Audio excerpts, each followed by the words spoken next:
লোকসভা নির্বাচন যত এগিয়ে আসছে ততই রাজনীতিতে ঝাঁজ বাড়ছে।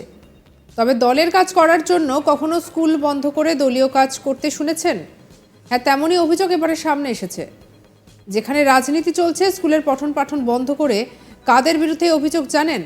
রাজ্যের শাসক দলের নেতা কর্মীদের বিরুদ্ধে এই অভিযোগ। আর এই সভা কে ডেকেছে জানেন? খোদ শাসক দলের বিধায়ক। আর এই ঘটনার রেশ ধরে রাস্তায় নেমেছে বিরোধীরা। তাদের দাবি যে শেখ শাহজাহানদের প্রতি যে দরদ, সেই দরদ যদি স্কুলের ছাত্রছাত্রীদের প্রতি দেখাতো তাহলে এই রাজ্যের শিক্ষা ব্যবস্থার হাল আজ অন্যরকম হতো। সোনারপুর দক্ষিণ বিধানসভার বিধায়ক লাভলি মৈত্রর উদ্যোগে দক্ষিণ 24 পরগনার সোনারপুরের চাঁদমারি মাঠে অতুল কৃষ্ণ বিদ্যায়তনের স্কুলের মাঠে বুধবার কর্মী সভার আয়োজন করা হয়।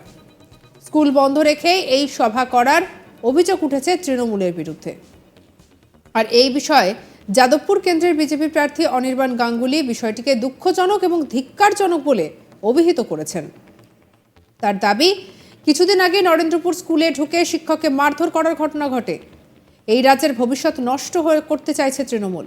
দাম্ভিকতা থেকেই তৃণমূলের এই নেতাদের আচরণ বলে অভিযোগ তার। শেখ শাহজাহানদের প্রতি যে দরদ, সেই দরদ যদি স্কুলের ছাত্রছাত্রীদের প্রতি দেখাতো তাহলে এই রাজ্যের শিক্ষা ব্যবস্থা আজ অন্যরকম হতো বলে দাবি করেছেন তিনি। কি বলেছেন অনির্বাণ গাঙ্গুলি, শুনবো। খুবই দুঃখজনক এবং ধিক্কারজনক আর কি। এটাই দেখায় যে তৃণমূল কংগ্রেসের মানসিকতা, এদের মানসিকতাটাই এই। কোনোদিন নরেন্দ্রপুরের স্কুলে ঢুকে টিচারদেরকে মারধর করো এবং তাকে পুলিশ খুঁজে পায় না, তাকে তুলছে না। অভিভাবকরা একেবারে শকড যে স্কুলের মধ্যে ঢুকে একটি টিচারকে এই ধরনের মারধর করতে পারে। কোনোদিন শোনা যাচ্ছে যে স্কুল দখল করে, স্কুল বন্ধ করে সেখানে মিটিং মিছিল হচ্ছে। এরা এই রাজ্যটাকে কি করতে চায়? এই পশ্চিমবঙ্গের যারা যুবক যুবতীরা, ছেলে মেয়েরা, তাদের কি ধরনের ভবিষ্যৎ তারা করতে চাইছে, কি ধরনের ভবিষ্যৎ তারা দিতে চাইছে, এটা যদি কেউ জানতে চায়, এই আচরণ, এই ব্যবহার কিন্তু আঙুল দিয়ে দেখিয়ে দিচ্ছে যে আগামী দিনে কি ভয়ানক অবস্থা। এই তৃণমূল কংগ্রেস যদি এখান থেকে তাদেরকে উৎখাত না করা যায়, শিক্ষায় একটি অরাজকতা, এবং কেউ কিন্তু এর দেখবেন যে জাস্টিফিকেশন দেবে কেন স্কুল বন্ধ করে মিটিং করছেন, পলিটিক্যাল মিটিং কেন করছেন, এটার একটা জাস্টিফিকেশন তারা দেবে। হয়েই থাকে, এরকম কিছু একটা উদ্ভট কথা বলবে। সেজন্য খুব আনফর্চুনেট, কিন্তু মানুষের বোঝা উচিত যে এটা হচ্ছে ইঙ্গিত। তাদের শিক্ষায় কোনো রুচি নেই, কোনো ইন্টারেস্ট নেই। এডুকেশন, শিক্ষার একটি পরিকাঠামো তৈরি করা, একটা সুস্থ পরিবেশে যাতে শিক্ষা ব্যবস্থা চলে, কোনো রকম নেই, সমবেদনা নেই, স্টুডেন্টসদের প্রতি কোনো সমবেদনা নেই। সেই জন্য এই ধরনের আচরণ। আর ওই ক্ষমতার দাম্ভিকতা একটা মাথায় গেছে, যা ইচ্ছে তাই করতে পারি, বন্ধ করে দিতে পারি, এই করতে পারি। তারা যতটা দরদ শাহজাহান শেখকে সিবিআইয়ের হাতে তুলে দেবে না, কোর্টের নির্দেশকে চ্যালেঞ্জ করে যতটা দরদ দেখিয়ে তারা সুপ্রিম কোর্টে গেল, তার যদি কিয়দংশ দরদ বাচ্চাদের, স্কুল পড়ুয়াদের প্রতি যদি তারা দেখাতো গত 12 বছরে পশ্চিমবঙ্গের, তাহলে শিক্ষা ব্যবস্থাটাই অন্যরকম হয়তো হয়ে যেত। যদিও যাদবপুরের বিজেপি প্রার্থী মাঠে নেমেই ভয় পেয়ে গিয়েছিল বলে পাল্টা কটাক্ষ করেন সোনারপুর দক্ষিণ বিধানসভা কেন্দ্রের বিধায়ক অভিনেত্রী লাভলি মৈত্র।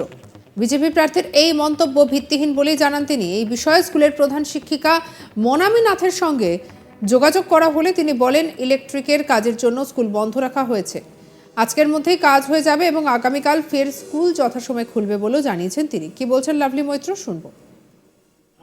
আজকে এটা আমাদের রাজনৈতিক কর্মী সম্মেলন বুথভিত্তিক, কিন্তু আজকে ঐতিহাসিক সমাবেশে রূপ দিয়েছে সোনারপুর দক্ষিণের সমস্ত আমাদের তৃণমূল কংগ্রেসের সহযোদ্ধাদের আমার অনেক অনেক প্রণাম, কৃতজ্ঞতা, আমার সমস্ত নেতৃত্বদের প্রণাম।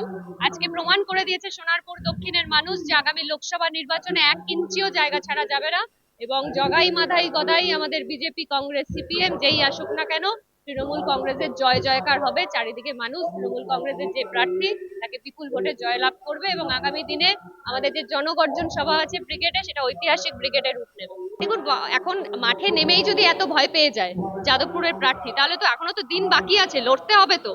মাঠে ময়দানে এসেই যদি ভয় পেয়ে এরকম বিভিন্ন রকমের মন্তব্য করতে থাকে, যেগুলো ভিত্তিহীন মন্তব্য, যেগুলো মিথ্যে, স্কুলের সঙ্গে যোগাযোগ করুক, তারাই জানতে পেরে যাবে যে আজকে স্কুলটা কি জন্য ছুটি দেওয়া হয়েছে। আর এদিকে বুধবার সোনারপুরে বুথভিত্তিক কর্মী সম্মেলনের ডাক দেওয়া হয় তৃণমূলের তরফে, যা ব্রিগেডের আগে প্রস্তুতি সভা বলেও দলের পক্ষ থেকে জানানো হয়েছে। রাজ্যের মন্ত্রী অরূপ বিশ্বাস, স্নেহাশিস চক্রবর্তী, দিলীপ মণ্ডল, রাজ্য তৃণমূলের সাধারণ সম্পাদক শওকত মোল্লার মতো তৃণমূল নেতৃত্ব উপস্থিত ছিলেন এই সভায়।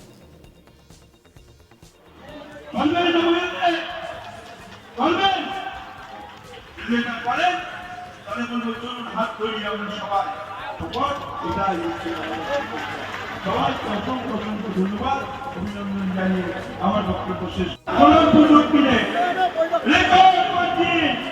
বিজেপি, সিপিএম, কংগ্রেসকে বুঝিয়ে দিতে হবে যে আমাদের নেত্রীর নাম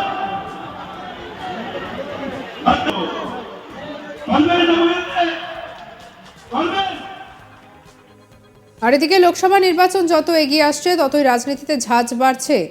তবে দলের কাজ করার জন্য কখনো স্কুল কলেজ বন্ধ করে দলীয় কাজ হচ্ছে, এমন ঘটনা আগে কখনো কেউ শোনেননি। আর এই ঘটনা সামনে আসতেই রীতিমতো হইচই পড়ে গিয়েছে। স্কুলের মধ্যেও পঠন পাঠন বন্ধ করে চলছে রাজনীতি, আর এর বিরুদ্ধেই রীতিমতো অভিযোগ এবারে সামনে এলো। এই ঘটনা রীতিমধ্যে নিন্দা শুরু করেছে বিজেপিও। আর এই ঘটনাকে কেন্দ্র করে ইতিমধ্যে কি বলছেন বিজেপি প্রার্থী অনির্বাণ গাঙ্গুলি, শুনবো তার বক্তব্য। মানে খুবই দুঃখজনক এবং ধিক্কারজনক আর কি। এটাই দেখায় যে তৃণমূল কংগ্রেসের মানসিকতা, মানে এদের মানসিকতাটাই এই।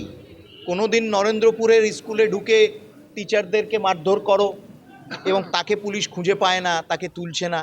মানে অভিভাবকরা একেবারে শকড যে স্কুলের মধ্যে ঢুকে একটি টিচারকে এই ধরনের মারধর করতে পারে। কোনোদিন শোনা যাচ্ছে যে স্কুল দখল করে, স্কুল বন্ধ করে সেখানে মিটিং মিছিল হচ্ছে। মানে এরা এই রাজ্যটাকে কি করতে চায়? মানে এই পশ্চিমবঙ্গের যারা যুবক যুবতীরা, ছেলে মেয়েরা, তাদের কি ধরনের ভবিষ্যৎ তারা করতে চাইছে, কি ধরনের ভবিষ্যৎ তারা দিতে চাইছে, এটা যদি কেউ জানতে চায়, এই আচরণ, এই ব্যবহার কিন্তু আঙুল দিয়ে দেখিয়ে দিচ্ছে যে আগামী দিনে কি ভয়ানক অবস্থা।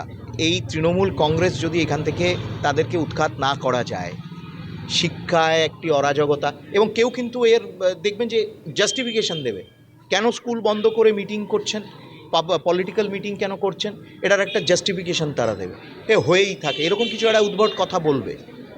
সেজন্য খুব আনফর্চুনেট, কিন্তু মানুষের বোঝা উচিত যে এটা হচ্ছে ইঙ্গিত। মানে তাদের শিক্ষায় কোনো রুচি নেই, কোনো ইন্টারেস্ট নেই। এডুকেশন, শিক্ষার একটি পরিকাঠামো তৈরি করা, একটা সুস্থ পরিবেশে যাতে শিক্ষা ব্যবস্থা চলে। সঙ্গে রাখুন আজ তাক বাংলার ইউটিউব চ্যানেলকে। অন্যান্য খবরের জন্য সাবস্ক্রাইব করতে ভুলবেন না।